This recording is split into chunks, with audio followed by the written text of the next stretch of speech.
So in the last video we showed you guys a lot about how the control stick works with dribble moves, and the control stick's also used for shooting this year. So if you hold down the left trigger, the right stick becomes a shot stick like last year. There's an option to flip that, but we really encourage all you guys just to try out the control stick the way that it's set up default in the game right now. Once you master it, it really is just a way better way to play the game. On offense, when you're getting crowded, you can push the control stick away from the defender if you wanted to protect that ball. Same thing Kobe would do in real life.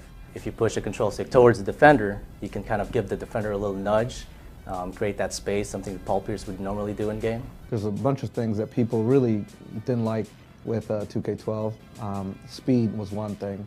Bigger defenders guarding smaller guys really come through now, so that you definitely feel like, hey, I can break this dude down or break this defender down because I have a mismatch here. Guys move properly in the right speed, and you know, the big guys are slower, like they can't launch as fast to a lateral slide as a smaller, quicker guard. Change the mechanics around. When the dribbler changed its mechanics, we changed the mechanics in the post a little bit too to kind of mimic it. We feel like we got a lot more balance in the low post moves. So this year we kind of went back to the drawing board again, used the new dynamic shot generation technology, and retooled our physics engine to make sure that when you go up and you get hit, you see the proper collision between the offensive guy and the defensive guy.